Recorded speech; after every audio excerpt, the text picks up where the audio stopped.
ಅಪ್ಪ ದೇವ್ರೆ, ಕಷ್ಟಪಟ್ಟು ನಾನು ಒಂದು ಶಾರ್ಟ್ ಫಿಲ್ಮ್ ಮಾಡಿದ್ದೀನಿ. ಇವತ್ತಿಂದ ಪ್ರಮೋಷನ್ ಶುರು ಮಾಡೋಣ ಅಂದ್ಕೊಂಡಿದ್ದೀನಿ. ಏನು ತೊಂದರೆ ಆಗದೆ ಇರೋ ಹಾಗೆ ನನ್ನ ಆಶೀರ್ವಾದ ಮಾಡಪ್ಪ.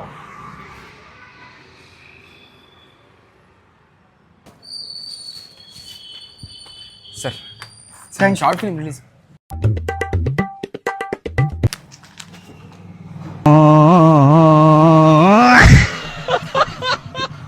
ಅಣ್ಣ, ನಂದು ಕಿನಿ ಅಂತ ಶಾರ್ಟ್ ಫಿಲ್ಮ್ ರಿಲೀಸ್ ಆಗ್ತಿದೆ, ಪ್ಲೀಸ್ ನೋಡಿ.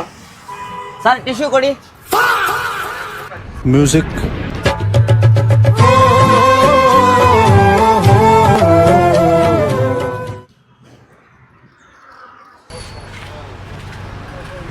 ಸರ್, ನಾವೊಂದು ಶಾರ್ಟ್ ಫಿಲ್ಮ್ ಮಾಡಿದ್ದೀನಿ, ಕಿನಿ ಅಂತ. ತುಂಬ ಥ್ಯಾಂಕ್ಸ್ ಸರ್.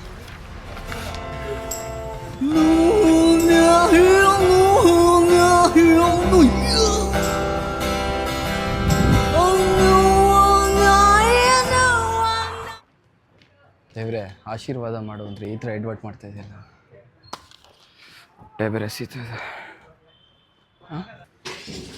ಅಣ್ಣ, 18th ನಂದು ಶಾರ್ಟ್ ಫಿಲ್ಮ್ ರಿಲೀಸ್ ಆಗ್ತಿದೆ, ಪ್ಲೀಸ್ ನೋಡಿ, ಓಕೆನಾ?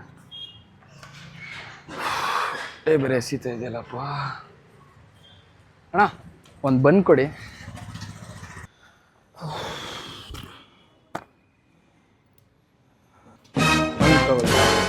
ಹಾಂ,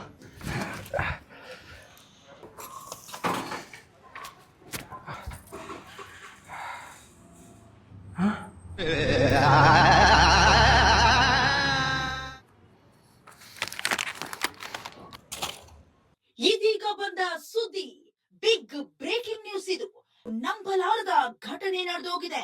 ಅದನ್ನ ನೀವು ಕೇಳಿದ್ರೆ ಶಾಕ್ ಆಗೋದಂತೂ ಸತ್ಯ. ವ್ಯಕ್ತಿ ಓರ್ವ ಬೆಳಗಿನಿಂದ ಸರಣಿ ಕೊಲೆಗಳನ್ನ ಮಾಡಿದ್ದಾನೆ. ಎಲ್ಲಾ ಕೊಲೆಗಳ ಹಿಂದೆ ಒಂದು ವಿಚಿತ್ರ ಸಾಕ್ಷಿ ಬಿಟ್ಟು ಹೋಗಿದ್ದಾನೆ. ಅವನು ಯಾವುದಕ್ಕೆ ಕೊಲೆ ಮಾಡ್ದ, ಆ ಕೊಲೆಯ ಪಾತಕ ಆದ್ರೂ ಯಾರು ಎಂದು ತಿಳಿಯಲು ಇದೇ ತಿಂಗಳು 18ನೇ ತಾರೀಕಿನವರೆಗೂ ನೀವು ಕಾಯಲೇಬೇಕಾಗಿದೆ.